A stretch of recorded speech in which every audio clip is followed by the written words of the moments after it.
श्री शिवाय नमस्तुभ्यम, हर हर महादेव। देखिए, फरवरी का महीना शिव भक्तों के लिए बहुत ही खास है, क्योंकि फाल्गुन मास की कृष्ण पक्ष में महाशिवरात्रि का महापर्व आता है। मतलब 18 फरवरी 2023 को महाशिवरात्रि आ रही है और आज आपको पंडित प्रदीप मिश्रा जी के 5 उपायों के बारे में बताएंगे। सभी उपाय इस महाशिवरात्रि में जरूर करें। तो चलिए जान लेते हैं इन उपायों के बारे में। जैसा कि सभी को पता है, महाशिवरात्रि वर्ष में सिर्फ और सिर्फ एक बार आती है और अगर इस दिन आप गुरु जी पंडित प्रदीप मिश्रा जी के बताए गए इन उपायों को कर लेते हैं तो इसका प्रभाव आपके जीवन में हमेशा रहने वाला है। क्योंकि महाशिवरात्रि एक वह तिथि है जिस दिन उमा और महेश का विवाह हुआ था, जो शंकर और पार्वती का ही रूप है। अब इस वीडियो में हम आपको गुरु जी के बताए गए उपायों के बारे में बता रहे हैं। आप चाहो तो 5 उपाय कर सकते हैं या फिर आपको 5 में से जो भी अच्छा लगे उस उपाय को आप कर सकते हैं जो आपके लिए आवश्यक हो। ठीक है। पहला उपाय जो है वह है बेर वाला महा उपाय। यह रोग मुक्ति उपाय है। दूसरा उपाय है गेहूं का, जो ग्रह क्लेश वाला उपाय है। तीसरा उपाय काले तिल और लौंग वाला, घर में सुख शांति वाला ये उपाय है। चौथा उपाय 7 धतूरा वाला महा उपाय है, जो कि सिर्फ और सिर्फ महाशिवरात्रि में ही किया जाता है। पांचवा उपाय बच्चों के लिए, यह विशेष उपाय है। इसे हर माँ को अपने बच्चे के लिए इस उपाय को करना चाहिए। तो चलिए पहले उपाय के बारे में बता देते हैं। यह उपाय आप छोटी या बड़ी बीमारी हो, किसी भी प्रकार की बीमारी हो, उसके लिए यह उपाय कर सकते हैं। आपको यह उपाय दोपहर के 12 बजे के बाद और दोपहर के 3 बजे के पहले कर लेना है। मतलब आप 12 से 3 के बीच में इस उपाय को कर सकते हैं। आपको 7 बेर लेना है और अपने ऊपर से 7 बार घुमाकर आपको शिवलिंग पर अर्पित कर देना है। अगर बीमार व्यक्ति यह उपाय नहीं कर सकता है तो आप उसके लिए कर सकते हैं। ठीक है। और बेल अर्पित करते समय आपको कुंदकेश्वर महादेव का नाम लेना है और बीमार व्यक्ति के ऊपर से आपको एंटी क्लॉकवाइज घुमाना है। इस प्रकार से घुमाते हुए आपको श्री शिवाय नमस्तुभ्यम का स्मरण करना है। बस इतना ही करना है। बड़ी से बड़ी बीमारी का भी ठीक होना निश्चित है।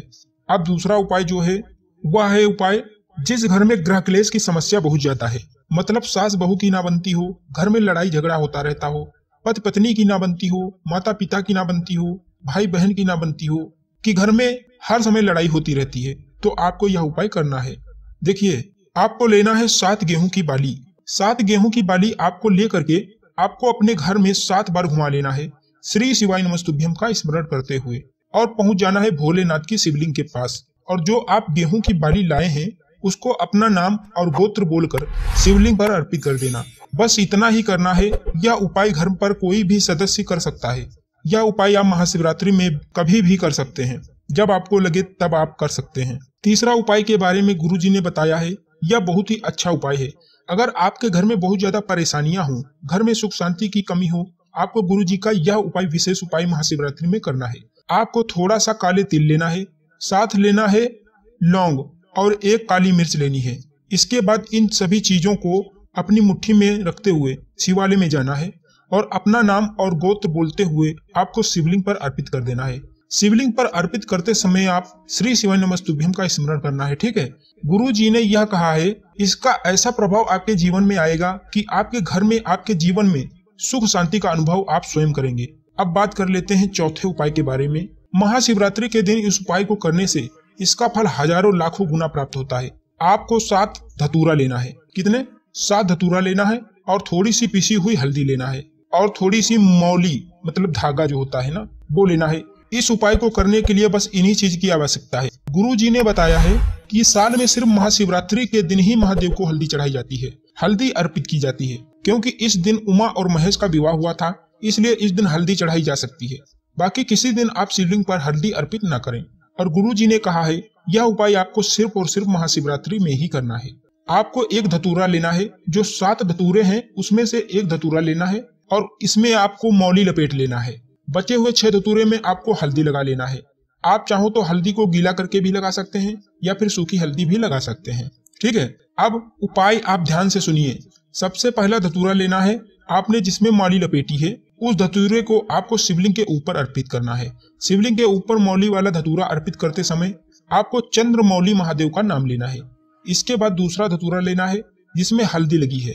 बचे हुए सभी धतूरे में हल्दी लगी है तो दूसरा धतूरा उठाना है आपको और गणेश भगवान का स्थान जो शिवलिंग में रहता है वहां पर अर्पित कर देना है। इसके बाद आपको तीसरा धतूरा उठाना है।